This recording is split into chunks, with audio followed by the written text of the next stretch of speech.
Para la mayoría de la gente, nuestro hogar es como un santuario que mantiene a raya el mundo exterior. Para algunos, ciertos sonidos y visiones fantasmagóricas convierten sus seguros refugios en prisiones terroríficas. Creen que los fantasmas han hecho realidad una maldición para habitar sus hogares, obligándoles a enfrentarse al inquietante terror de lo inexplicable. Poseídos.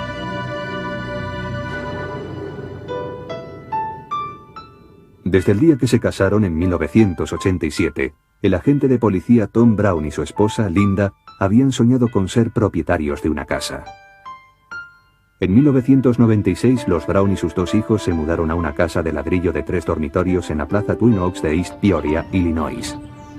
Su sueño por fin se había hecho realidad, pero muy pronto se convertiría en una pesadilla. En su primera noche en la nueva casa, Tom y Linda estaban profundamente dormidos cuando desde el sótano les llegaron unos violentos ruidos. Sonaba como si alguien estuviese cambiando de sitio todo lo que guardábamos en el sótano. Me desperté y pensé que era imposible, así que bajé y lo escuché con total claridad. Alguien estaba moviendo cajas de un sitio a otro. Sonaba como si alguien estuviese enfadado, tirando cosas, pero todo estaba en su sitio. No se movía nada. Se oía el ruido, pero no se veía nada. Convencidos de que todo se debía al agotamiento de la mudanza, Tom y Linda olvidaron el incidente, hasta que a la noche siguiente volvieron a oír los terroríficos sonidos, esta vez aún más fuertes. Llamadas a las puertas, portazos, pisadas ahogadas por el suelo de linóleo de la cocina y justo enfrente de la habitación de Chelsea, su hijita de 3 años. Oí crujidos en el suelo, como si alguien caminase por la casa. No dejé de oír todos esos ruidos y estaba muy asustada. Volví a su cuarto, me senté en el borde de la cama y seguí sin ver a nadie, pero oía los ruidos. Era increíble, pero parecía que había alguien observándonos a Chelsea y a mí. Tom y Linda estaban empezando a creer que alguien los estaba observando, alguien a quien no podían ver. Luego, una noche, Tom vio algo que no podría olvidar jamás. En la sala había un gato bufando, como si se estuviera peleando con otro gato. Y también vi que una persona se metía en el cuarto de mi hijo. Fui corriendo a toda velocidad y no había nadie. No vi a nadie después de registrar el cuarto a fondo. Los Brown, que siempre habían sido escépticos respecto a los fantasmas, empezaron a sospechar que su nuevo hogar estaba encantado. Traté de ser racional, traté de averiguar qué estaba pasando, pero no encontré ninguna respuesta. Aterrorizada por los extraños sucesos, Linda estaba desesperada y deseaba mudarse de casa. Era nuestra primera casa, pero ya había tenido suficiente, así que le dije a Tom que nos mudaríamos en primavera, que no podía seguir escuchando cosas extrañas todo el rato, que casi me mataban de miedo. Tom, que seguía buscando una explicación, cruzó al otro lado de la calle para hablar con Shirley Beniak, cuyo hijo le había vendido la casa. Le pregunté a Shirley si sabía algo de ruidos, de fantasmas y de cosas parecidas, y se quedó boquiabierta, como no dando crédito a lo que le había dicho, y luego me dijo, así que tú también los has oído. Shirley le contó a Tom que sus padres habían construido la casa y habían vivido en ella hasta finales de los años 70. Su padre, Stuart Wall, era un hombre afable y feliz que en 1974 sufrió un ataque que lo dejó incapacitado y profundamente deprimido. La idea de ser una carga para su familia amargó su vida. Una noche se dirigió a la habitación del fondo de la casa, donde ahora dormía el hijo de 2 años de los Brown. Se quitó el cinturón y se ahorcó con él. Shirley descubrió a su padre apenas con vida y lo descolgó. Mientras yacía entre sus brazos, ella pensó que trataba de pedirle perdón, pero no llegó a decirlo. Shirley le dijo a Tom que creía que el espíritu de su padre estaba atrapado en la casa, tratando todavía de pedir perdón. Esta historia por fin convenció a Tom de que su familia y él estaban viviendo con el espíritu de Stuart Wall.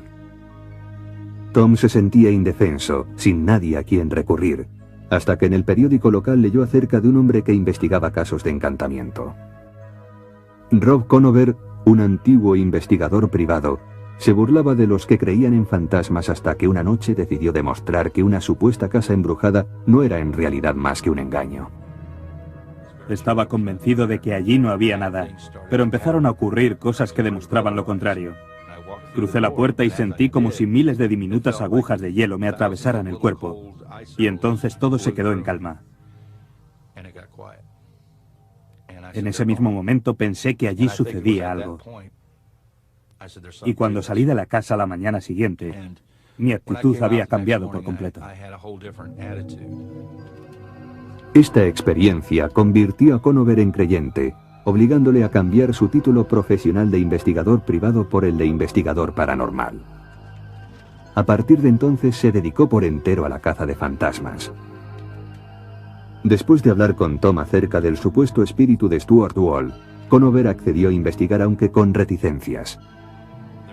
Muchas veces tengo que decirle a la gente que no se trata de un espíritu, que lo que está produciendo el ruido es un frigorífico averiado o el aire que circula a través de la chimenea en un momento determinado, produciendo un ruido que suena casi humano, como pasos o quejidos o gritos o cosas por el estilo. Sin embargo, el cazafantasmas declara que es capaz de decir cuando un espíritu es real. Dice que es sensible a lo que él llama energías en las casas que albergan espíritus. Busca unos supuestos puntos fríos que dice que señalan la presencia de un espíritu. Cuando entro en una zona en la que hay un espíritu, me invade una sensación que resulta muy difícil de describir. La mejor forma de describirla es como una descarga eléctrica fría, sin ningún dolor, desde los dedos de los pies hasta la cabeza. Después de la primera entrevista con Tony y Linda, recorrí la casa y decididamente capté sensaciones.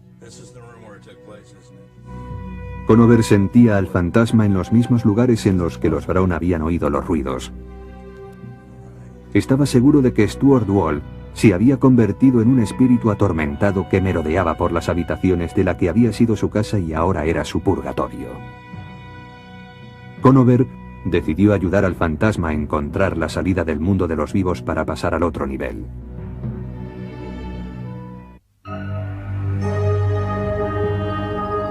El investigador paranormal Rob Conover llegó a casa de los Brown con un equipo destinado a batallar con el espíritu de Stuart Wall.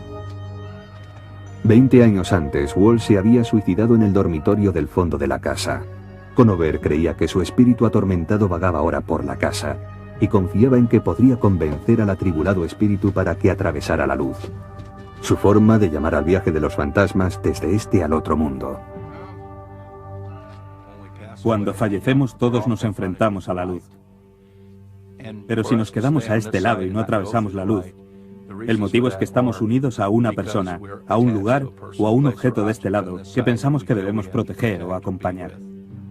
Conover y su ayudante empezaron a recorrer la casa buscando la presencia de Stuart. Tom Brown, el propietario de la casa, y Shirley Beniak, hija de Stuart, le siguieron a poca distancia. Sentí la presencia de Stuart. Estos calcetines empezaron a moverse por su cuenta, adelante y atrás, y dije en voz alta: Stuart, tienes toda mi atención. ¿Entro en la casa o bajo al sótano? Y en ese momento se produjo un fuerte ruido abajo, así que bajamos al sótano, y su presencia se percibía allí con mucha fuerza. Enfocaron una cámara de vídeo, encendieron varias velas y apagaron las luces. Con una Biblia en la mano, Rob llamó al espíritu pidiéndole que se mostrase ante Tom y Shirley. Stuart, sé que estás aquí abajo. Le expliqué a Stuart que Dios es misericordioso, que él había sido una buena persona durante toda su vida, que había ayudado a muchísima gente, que yo creía que Dios tenía un lugar para él al otro lado y que le estaba esperando. Después de más de una hora, el supuesto fantasma aún no había respondido a Conover, pero el investigador estaba seguro de la presencia del espíritu. Podía ver el ectoplasma de Stuart. El ectoplasma es la energía que va por delante de un espíritu y le ayuda a moverse a través del aire. Está formado por electricidad y energía, y yo pude verlo.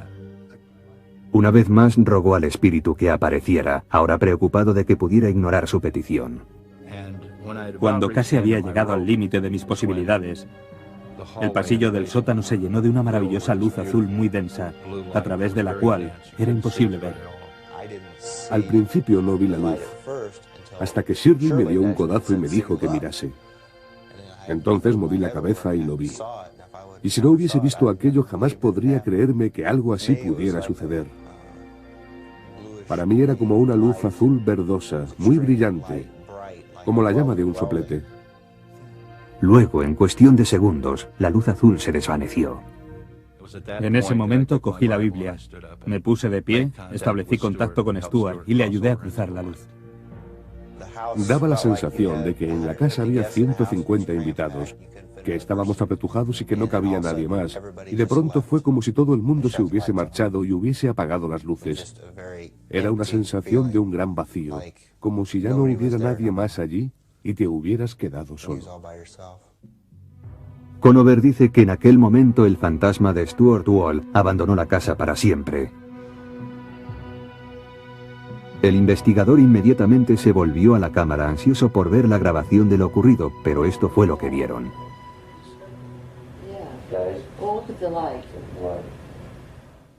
Tom, como buen policía, me pidió ver la cinta, convencido de que aparecerían las luces.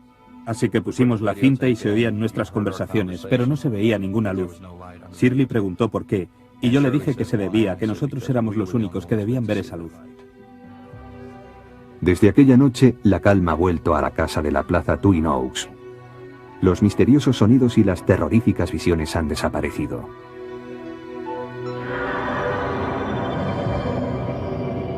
¿Recorría el fantasma de Stuart Wall las estancias de esta casa? ¿Fue conducido finalmente ese espíritu a otro mundo durante este ritual? Los escépticos sostienen con énfasis que los fantasmas no existen y que el razonamiento lógico puede explicar todas las anomalías asociadas a los espíritus. Terence Hines, profesor de psicología, cree que el fantasma de los Brown es un producto de su imaginación. Cuando entras en una casa nueva se van a producir ruidos extraños con los que no estás familiarizado. Así que si entras pensando que alguien se suicidó en el cuarto de Johnny y oyes algo extraño, te resulta muy fácil pensar que se trata de un fantasma. Especialmente fácil para Linda Brown, que había crecido en la casa de al lado de los Wall y que tenía 6 años cuando Stuart Wall se suicidó. De niña no supo cómo había muerto, pero de mayor se enteró de la trágica verdad.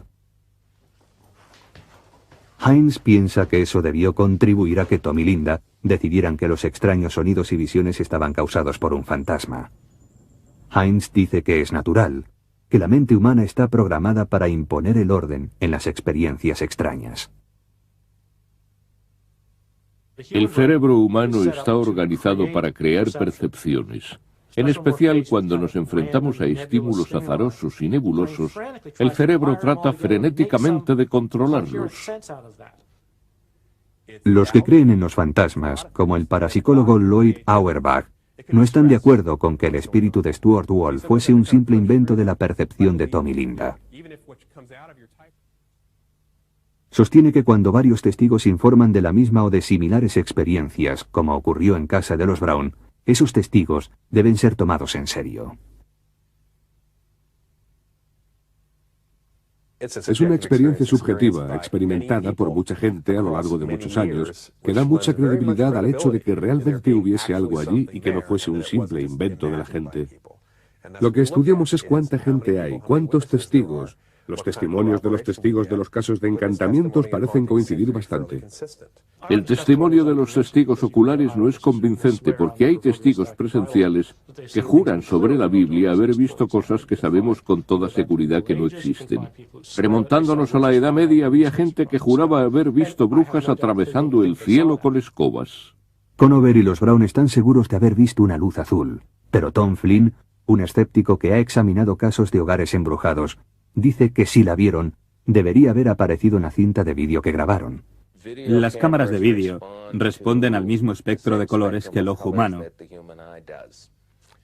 De modo que si apuntas una cámara de vídeo a un punto y ves una luz azul, la cámara también la verá. Así que pienso que es muy revelador que esas 3 personas informen de haber tenido esa experiencia, mientras que la cinta de vídeo que grabaron no la confirma. Flynn dice también que varias de las declaraciones de Conover, como que siente una presencia, que puede mover a los espíritus a través de la luz, y que es capaz de ver el ectoplasma, están basadas en la mitología usada comúnmente por los que creen en los fantasmas. Uno de los trucos típicos que hacían los médium espiritistas en sus sesiones a partir de la década de 1860 consistía en producir ectoplasmas. Sabemos que aquellos médiums del siglo XIX usaban una serie de trucos, pero de allí vino la tradición de que existía ese ectoplasma, esa especie de sustancia semimaterial que pertenecía a los fantasmas. Los creyentes dicen que es posible que Conover se base en temas sacados de la cultura popular, pero que su ritual parece ser eficaz. Desde la visita de Conover, los Brown ya no oyen ruidos misteriosos ni pisadas fantasmagóricas. Tal vez el cazafantasmas que fue a casa de Tom y Linda tenía alguna capacidad auténtica para afectar al entorno, porque lo que hizo, fuera lo que fuese, funcionó. El profesor Finucane dice, sin embargo, que la mejor forma de eliminar unos fantasmas imaginarios es empleando métodos imaginarios de cazafantasmas. Es un alivio psicológico, dicho de otra forma. Él dijo lo que esa gente quería oír e hizo lo que parecía adecuado para lo que querían ver y oír. ¿La aparición del fantasma de Stuart Wall fue una visión compartida o una ilusión compartida? ¿La mente hace mentir a los sentidos? ¿O acaso los atormentados espíritus de los muertos vagan por esta tierra? La respuesta depende de la fe de cada uno en lo sobrenatural. A los que dicen que un fantasma ronda por su casa, el alivio solo les llega cuando el espíritu se marcha, cuando las víctimas se mudan. Para otros, en cambio, ninguna casa puede ser un hogar. Para estas familias no hay ni descanso ni salida.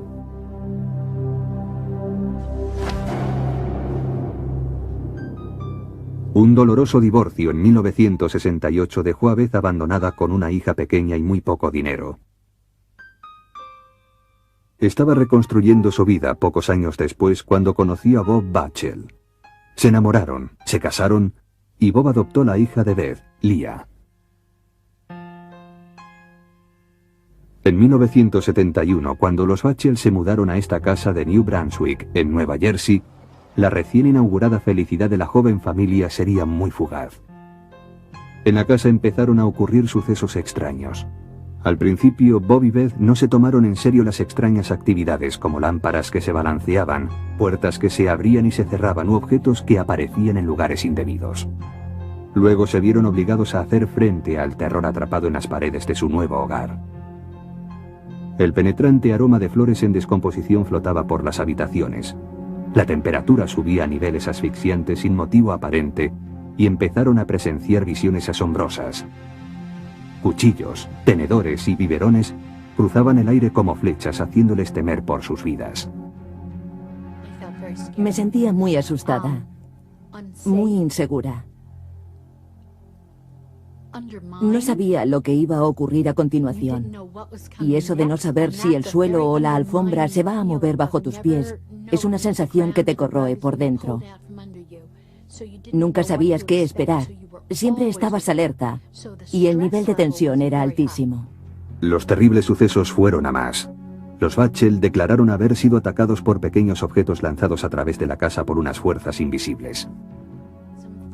Invité a comer a unos amigos. Y de repente el tapón de la bañera cayó entre dos de las personas sentadas en la mesa, como si lo hubiera lanzado alguien.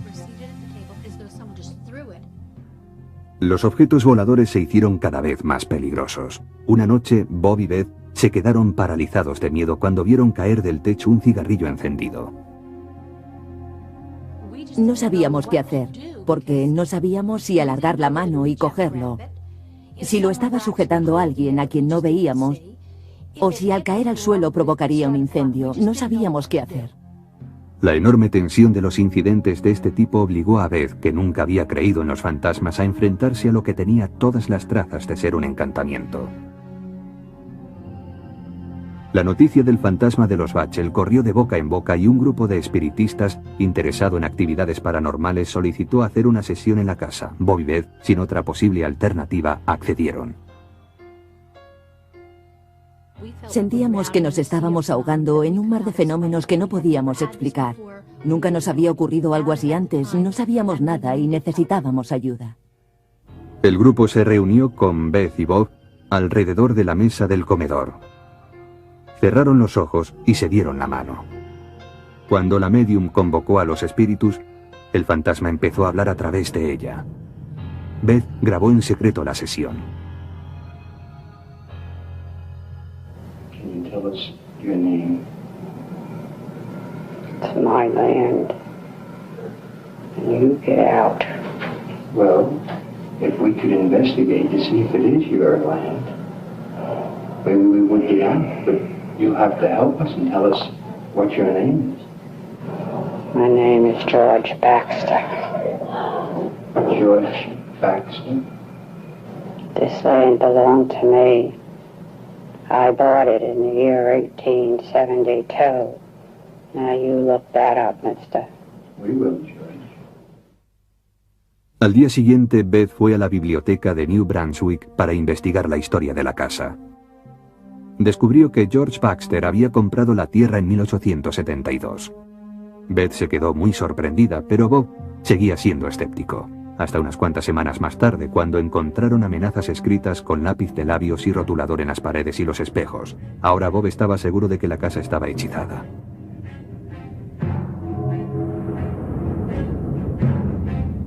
El enfurecido fantasma perdió los estribos, escribiendo mensajes terribles a la familia.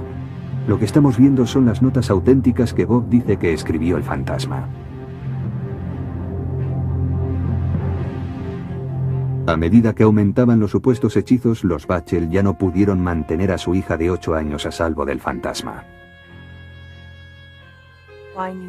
Yo sabía que estaba ocurriendo algo. Había que ser un idiota para no saberlo. Cuando el día de tu 8º cumpleaños te levantas por la mañana y hay cruces rojas pintadas por todas las paredes y carteles que dicen «Muérete». En 1972, Beth tuvo a su segunda hija, Lisa. La amenaza que se cernía sobre las dos niñas era cada vez mayor. Según Leah Bachel, a esas alturas, el fantasma ya había dañado su infancia de forma irreparable. Era una casa infernal. Por lo que a mí se refiere, esa casa destruyó a la que antes de mudarnos allí era una niña normal de 4 años. Odio esa casa.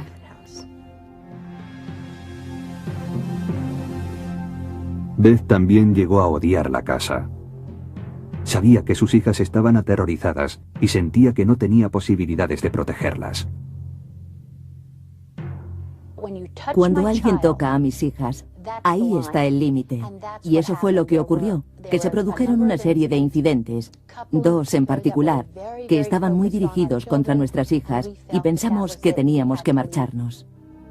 Decididos a dejar de luchar contra su fantasma, los Bachel embalaron todas sus cosas y se marcharon, seguros de que dejaban atrás al violento espíritu. Pero su desesperado intento de huida solo los hundió más profundamente en el misterio.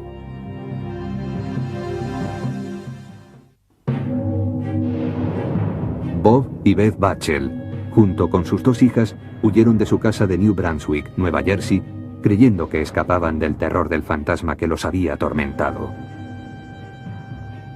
Durante 4 años, los Bachel vivieron en esta casa donde fueron hostigados casi a diario por amenazas fantasmales. Ahora buscaban una morada más pacífica. Los Bachel se mudaron a un apartamento de Clinton, Nueva Jersey. El insistente fantasma los siguió y se volvió aún más hostil. Los Bachel sostienen que una fuerza invisible empujó a Beth, Bob y Leah y los hizo caer por las escaleras. Volvieron a mudarse. Esta vez se trasladaron más lejos, a Flemington, Nueva Jersey. Apenas habían terminado de deshacer las maletas cuando una mañana, ante el horror de Beth, encontró un cuchillo de cocina clavado en el marco de la puerta. Entonces supo que no habían conseguido escapar del malvado espíritu. Una vez más nos mudamos de casa, con la esperanza de que se hubiesen acabado los fenómenos, que los hubiésemos dejado atrás y que pudiésemos volver a tratar de ser una familia normal. De 1971 a 1985, Bob y Beth se mudaron 11 veces y sus vidas fueron cualquier cosa menos normales. Perdimos muchos amigos porque no podíamos explicar nada y todo el mundo buscaba una explicación. Todo el mundo nos echaba la culpa a nosotros, puesto que si nos ocurría a nosotros, la culpa era nuestra. Sin nadie a quien recurrir, unieron sus fuerzas para combatir a sus propios demonios. Construyeron su última casa desde los cimientos en Lake Ariel, Pensilvania, con la esperanza de que de esa forma por fin expulsarían al fantasma, pero no lo consiguieron. El primer fin de semana después de trasladarse a la nueva casa, un fantasma dejó a los Bachel un horripilante mensaje de bienvenida.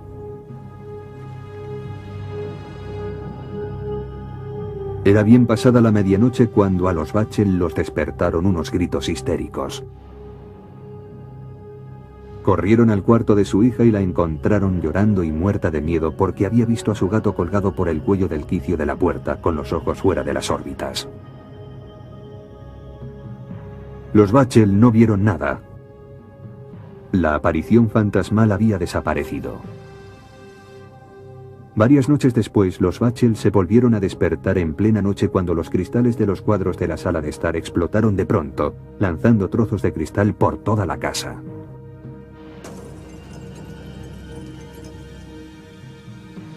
Es realmente difícil describir cómo te sientes cuando están en mitad de un torbellino, pero hemos dejado de preguntarnos los motivos porque estamos demasiado ocupados enfrentándonos a lo que sucede y viviendo con ello.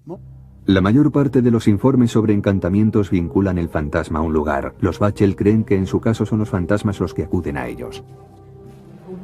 Hemos llegado a comprender que hay encantamientos unidos a un lugar determinado y que permanecen en él. Luego hay encantamientos en los que parece que la gente, y no la casa, es la que está encantada. De modo que vaya donde vaya esa gente, el encantamiento irá con ella.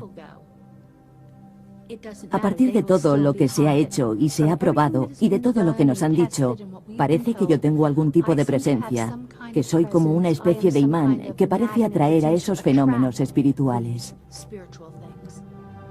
Los Bachel, agotados física y emocionalmente, dicen que ya no pueden seguir tratando de huir del fantasma. Permanecen en su casa de Lake Ariel, resignados a sus encantamientos e inquietos respecto a lo que puede deparar el futuro. ¿Atraen los Bachel de alguna forma a los hechizos y a los espíritus allá donde se van a vivir, o crean ellos mismos sus propios demonios? Para los científicos como el físico Leon Lederman, galardonado con el premio Nobel, la respuesta es sencilla. Yo simplemente diría que no existen las casas encantadas. Hay gente crédula o bien gente deshonesta que se lo inventa todo. En la ciencia no caben los fantasmas.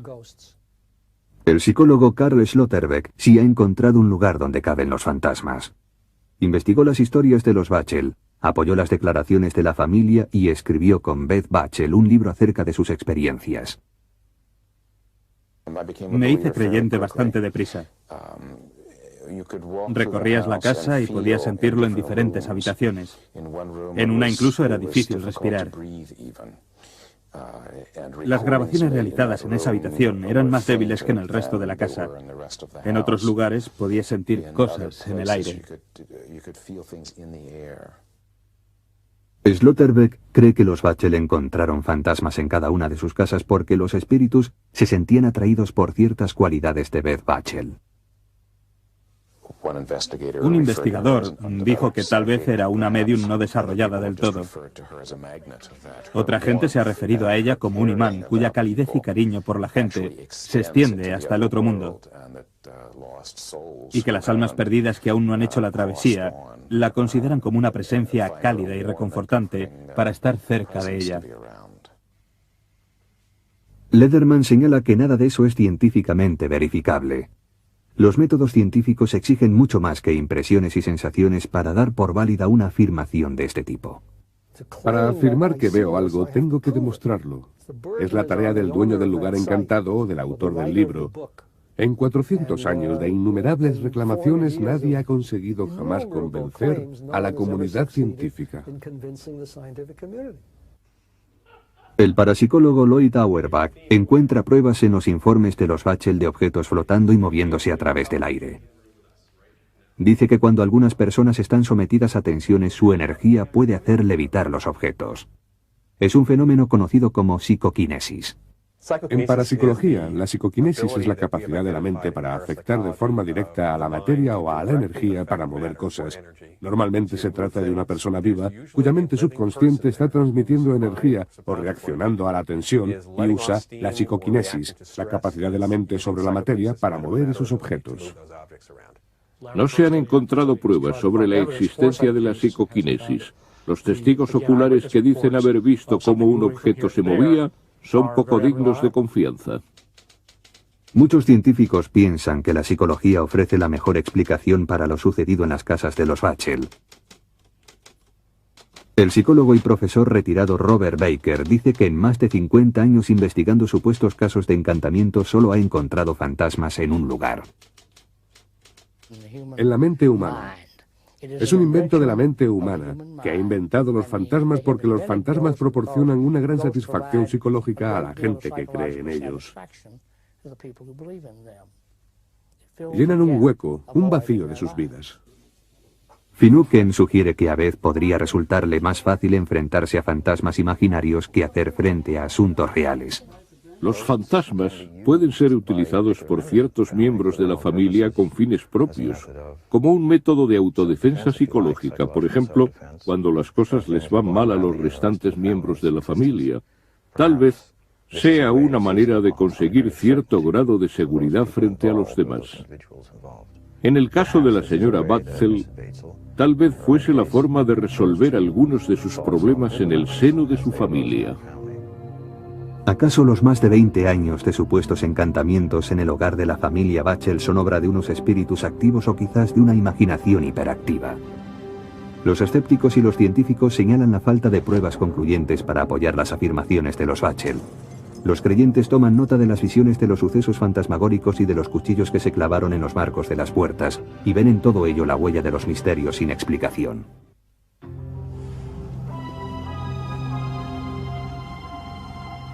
Durante siglos, los ancianos de los pueblos nativos norteamericanos transmitieron a las generaciones siguientes leyendas que hablan de lugares ocultos en lo más profundo de las montañas de Colorado. Para los espíritus de los muertos, estos lugares son portales sagrados por los que se entra y se sale de este mundo, al otro mundo. Para los vivos, estos lugares son puertas misteriosas que permiten echar una mirada a lo desconocido.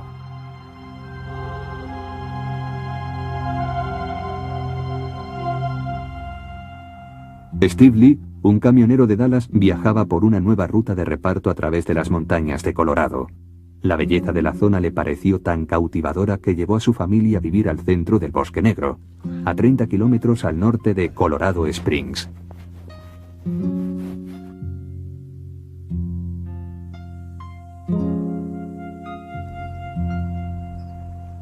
Compró una cabaña de troncos situada en medio de un terreno de 2,5 hectáreas y sus hijos pronto se acostumbraron a vagar por el bosque, que les daba una sensación de libertad y de aventura. Steve sacó muchas fotos a sus hijos para enviárselas a sus amigos y a sus familiares de Dallas. Desde el principio vio que en las fotografías aparecían unas luces extrañas. Me fijé en unos rayos anaranjados que seguían a mi hijo menor, y a mi hijo mayor le seguía un resplandor verdoso de un lado a otro.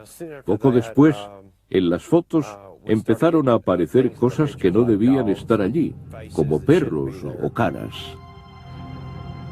Al principio, Steve no hizo caso de las fotos pensando que le pasaba algo a la película, pero las misteriosas luces y la niebla fantasmagórica siguieron apareciendo en sus fotos. Steve se obsesionó con las fotos y cada nuevo rollo de película le traía algún descubrimiento todavía más terrorífico. Algunas partes de la casa eran más activas que otras. Cuando Steve fotografió el espejo de encima de su cómoda, se sintió aterrorizado por los reflejos que le devolvían su propia mirada. En mi espejo aparecían caras de diferentes personas, no pertenecían a la misma persona. En el espejo aparecía una cara que luego se desvanecía, y luego aparecía otra cara que también se desvanecía. Steve se negaba a creer que tenía fantasmas. Instaló cámaras de seguridad alrededor de la casa esperando encontrar pruebas de que las luces y la niebla eran de origen humano. Las cámaras no captaron nada fuera de lo normal, pero a Steve le siguieron acosando unas imágenes que no podía entender. Decidió ponerse en contacto con Bill Gibbons, un especialista en electrónica e investigador amateur de los fenómenos paranormales. Gibbons trajo su propia cámara de vídeo. Por la noche la instaló en el exterior de la casa en el bosque. Esta es la cinta que se grabó aquella noche que mostró una misteriosa serie de luces.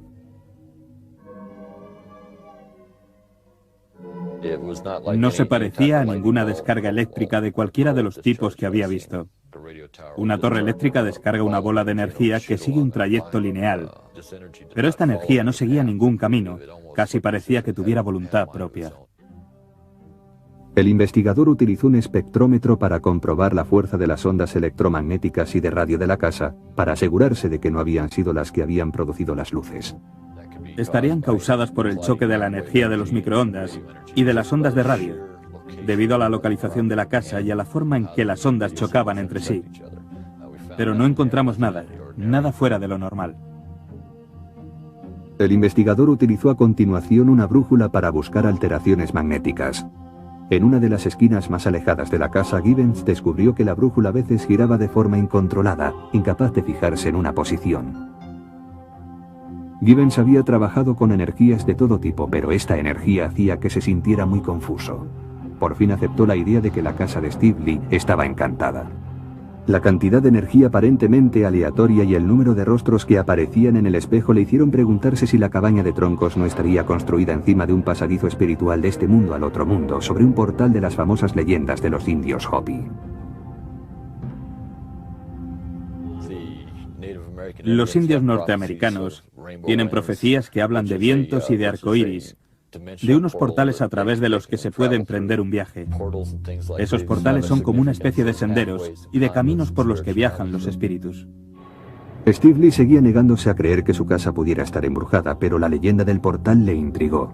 Se puso en contacto con Dennis Hauck, un investigador de casas encantadas que conocía la existencia de los portales. La gente que conoce las leyendas de los indios Hopi de la zona del Bosque Negro, que se remontan a mucho tiempo atrás, cree que aquí se abría un portal que llevaba al otro mundo, a través del cual han viajado cientos de espíritus. Lee invitó a Hauck a visitar su casa. El investigador se presentó con una cámara de infrarrojos capaz de mostrar la energía en una película de vídeo, representando con diferentes colores los distintos gradientes de energía invisible. Hauck sacó fotografías por toda la casa y recopiló lo que le parecieron pruebas posibles de la presencia de un fantasma. Todos obtenemos estos tipos de energía cuando sacamos fotos en casa de Lee. Después, si las ampliamos sin manipularlas, vemos imágenes de rostros claramente identificables, rostros de seres o formas que representan alguna clase de energía. Aparecen en mitad de estas imágenes electromagnéticas o de infrarrojos que captamos. La extraña energía que aparecía en la película de rayos infrarrojos sorprendió incluso a Hauck. Steve Lee no tenía ninguna explicación para esas extrañas apariciones.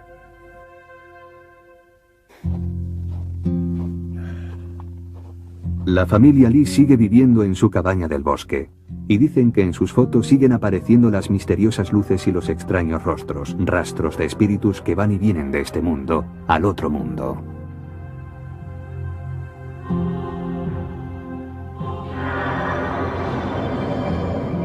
¿Está llena la casa de Lee de espíritus que viajan a través de un portal legendario? Estas sorprendentes fotografías son la prueba de que existe un nuevo tipo de energía que permite a los fantasmas circular por este mundo. Los científicos y los escépticos responden con un no rotundo. Tom Flynn, experto en fotografía, cree que muchas de las anomalías que aparecen en las fotos tienen una explicación lógica. He examinado las fotos de Lee y encuentro muchas más pruebas de problemas con las cámaras de fotos que de la presencia de fenómenos sobrenaturales. Creo que la mayor parte de esas misteriosas nieblas son varios objetos que se han metido en el campo de la foto y que por estar tan cerca del objetivo han salido desenfocados y con un color blancuzco debido al fogonazo del flash. También se producen muchos destellos en la lente que dan esos pequeños círculos transparentes con un resplandor blanquecino. Los que creen que esta casa de Colorado podría estar construida encima de una puerta espiritual, dicen que las fotos de Lee podrían haber captado el portal en plena acción. Creo que las fotos pueden atrapar ciertas cosas. He visto fotografías que han captado otras dimensiones en otros lugares. Y ya sea a través de un espejo o con una película muy rápida, en ciertas zonas vemos fantasmas o apariciones de fantasmas, debido a que la energía del lugar permite que se produzca esa materialización. El físico Leon Lederman opina que si los creyentes dicen que hay un portal de energía en la casa de Lee, entonces deben basar sus afirmaciones en principios científicos exactos y no en fotografías fantasmagóricas.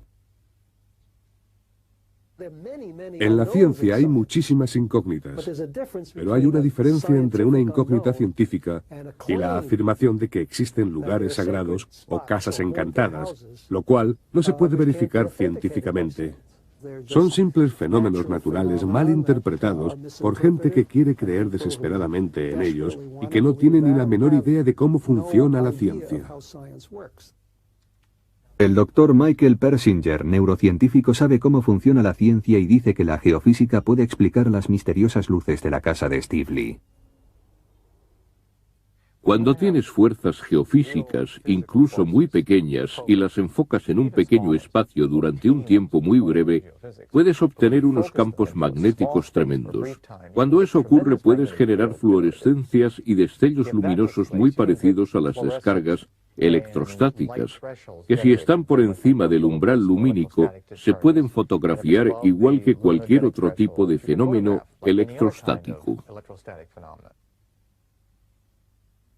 Persinger dice que estas extrañas anomalías en el campo electromagnético natural de la Tierra se encuentran en muchos lugares supuestamente encantados y que a veces se cruzan con las ondas cerebrales de la gente que vive en ellos, produciendo sensaciones parecidas al encantamiento. Es una teoría que ha puesto a prueba en su laboratorio de Sudbury, en Ontario. Muchas de las pautas de los campos generados en las zonas encantadas que hemos estudiado tienen una disposición errática muy complicada, muy breve y muy fugaz.